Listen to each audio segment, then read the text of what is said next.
I guess we'll start with Getano. So when you were brought up and like your parents and stuff were teaching you like about the world around you, what did they sort of emphasize in your culture? I guess my upbringing was confusing. Was confusing in some ways. My father was a 10-pound Scotsman. Okay, we can hang out. I'm part of the Highlands. Sweet. So did he give you swords? That's my question, because all Scotsmen have swords and paint. I think the funny thing for me was watching when I guess the Seventh-day Adventist or Jehovah's Witness or whoever's peddling religion would come to our door and knock on our door. And my father, he would just rattle off stuff from the scriptures, and it was just mind-blowing. I mean, I wouldn't consider my father a church sort of fearing person. So I always looked at my father as this sort of heathenistic, hard-working, drinking Scotsman, and my mother, who was this Torres Strait Islander princess who was, I guess, indoctrinated into the Anglican Church, but who also would consult Ouija boards, and she would sit and have conversations with grasshoppers, and I remember sitting at home and there'd be like a knock on a door or something, and she'd get up and she'd start making cups of tea for everyone, and I'd go, and after a while we just knew that visitors and people would pull up outside our house within the next sort of 20 minutes, and she'd have tea, coffee and things available for people to come and enjoy. So and she would drag me to church on Sundays, and I used to suffer badly from migraines, and I remember we were with the Christian outreach, and I think it was there was a faith healer travelling around at Taylor. Was it Ron Taylor?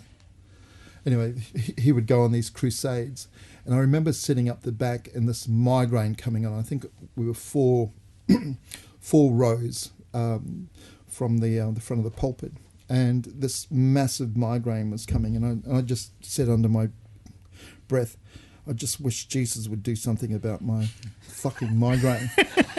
And then all of a sudden the pastor paused and he said, "Someone here in the congregation has just asked for Jesus' help. Migraines, headaches, a young person." And he looked straight at me in a church of about 400 people, and he said, he said, "Did you just ask for God's help?" And then you freaked out and peed your pants a little bit. Oh, I thought, fucking hell, I'm going to get struck and killed. And my mother looked around at me, and she said to me, and English was my mother's third language. So if you can imagine a Scotsman and how he speaks, you can imagine how my mum learnt her English. And she's going, "Did you just ask for God's help?" And I said, "Yes." She said, "Well, get out there." And yes, I was shitting myself. And I just remember going down the aisle thinking, okay, look around, because this is it. There's nothing more is going to happen after this moment.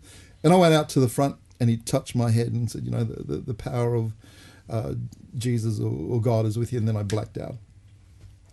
Well, so he did the whole like Steve Martin thing from that movie where, you know, you touch the head and you're gone. And wow. And so that was when I was about 12. So when I reached the age of 15, I left home to go off to be a ballet dancer. And in Sydney, I ran the gauntlet of hanging out with the Hare Krishnas, the different religious groups. A friend of mine's were devil worshippers up at the King's Cross. I think it was Whitechapel. Well, at least they mix things up. Yeah. And so I went through this whole sort of exploration of trying to find faith or religion, and I guess it was that moment in the Pentecostal church that gave me some indication that there was something more. But my mother, she would have women coming to the house, and she would touch their stomachs if they were pregnant. She said, "You're going to have a girl or a boy, and you should name her this." And so it sounds like she was very shamanistic. She had a really good sense of the natural world. Yeah, and like I said, you know, she'd have like nothing would happen, out of coincidence. This had a purpose. This insect here is giving me this information. So I think Torres Strait culture, like many Indigenous cultures, not only what's the word? I don't know, belonging to the Torres Straits, but this wholeness of connecting with your environment, and everything in the environment you have a relationship with.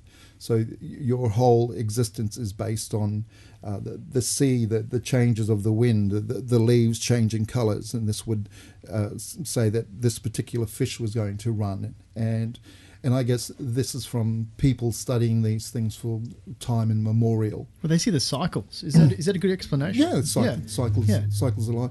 Now, the Torres Straits actually have a connection with Samoa that Kitch might not know, but the London Missionary Society, when they came into the Torres Straits in 1871, 1st of July, that's one of the main celebrations for Torres Strait Islander people, called the Coming of the Light. They were Samoan missionaries who came into the Torres Straits, because one of the Torres Straits Islander children's dances called Babuk dance, sit down, and this is modelled on Samoan sit down dances. You'll see that.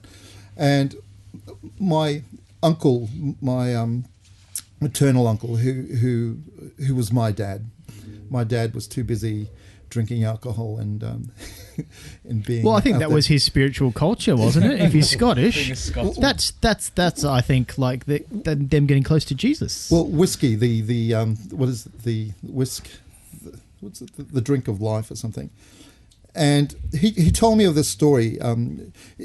When you go to Murray Island or Mer, and you go into land, when you look around the island, it's just black. And it's the pilchards or the sardines, just trillions, billions of these things. And my Uncle Jack Cannell told me the story of this elderly woman who went down to scoop up some of the sardines with a weres, which is a bamboo fishing scoop. And when she scooped it up, she picked up a zugu, or a squid. And when she went to kill the squid said, "If you do not kill me," he said, "I will bring you good luck." And she said, "What's the luck?" He said, "I will make you younger." So as the days progressed, she became younger. But she had to hide the squid from everyone in the village. And then her husband said, "Do you have puri puri or black magic?" And she said, "I have this gift." So he said, "You must show me the gift." And then the squid said to them both, "Do not hurt me and I will bring you luck." So as the days went on, both of them became younger. Then everyone in the village got suspicious of what confronted these two now youthful elders, and asked them what was the magic they possessed. And then they brought out the squid, and the squid said, "My name is Malo." Now in the Torres Straits, our totems, but I guess the word totems actually comes from Canada, and probably the Ojibwe people is a word to talk about their spirituality. But in the Torres Straits, we call it zogo, and the squid said, "If you put me back in the water, I will leave you some laws or principles or guides to live by." So, and they said, "What are they?" So he taught them. They wrote it down, and they said, "But how will we know you when you return?" And Malo, the squid, he said, "I will come back in the form of light." So when the Samoan Christians came with the London Missionary Society in 1871, they said, "We bring you the light of the world." So when they looked at Malo's teachings and Christianity's teachings, they were one and the same. So Torres Strait Islander people don't see the religion that they practice as white Judaism religion, but they see this as an extension or a continuation or a collaboration between knowledge. Yeah, that sort of Malo's teaching. So the people in the Torres Straits will say, we are chosen people by God, and that's why we've embraced this the coming of the light. Greg, you've got a different perspective. Like you grew up in Australia. Yeah. Well, actually, Van Diemen's Land. Van Diemen's. Excellent. So, growing up, what was your perspective on, I guess, spirituality? Did you get a lot of the mainstream kind of stuff that normally, like, yeah, kids do, I was a mainstreamer. Up until I was 12, my dad used to play organ at the local Church of England Christian church. That's where it came from. So he was the organist, you know, and I'd go along and just hang out and as a kid. But it was interesting because when I was 12, I was playing a lot of sport, and I remember my dad had some sort of argument with the rector or the pastor. They call them rectors. And I remember he had this disagreement. Good. You put an M on that and you know where that's going. Yeah, exactly. So he had this disagreement and he came home to the house and the rector came and my brother was sitting there and he was 2 years older than me and I was sitting there. My brother's very quiet.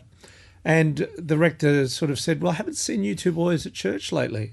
Because I used to do my hockey training on a Sunday morning, so I never went to church there for a good 6 months or more. And I was in the stateside, you know, as an under-12er, so I was pretty passionate about this hockey, you know. And my brother said, no, the question was to my brother, so Clinton, do you believe in God? My brother went, no. And he looked at me and I said, I'm with my brother. And that night I went to bed and I thought, you know what? This is bizarre, but there's no lightning bolt that struck me. And that was just insane. Like we both had exposed ourselves to this, you know, this guy who was the conduit for whatever this whole religion. And to be perfectly frank, at 12, I never really gave religion another thought until I come to get married, you know, and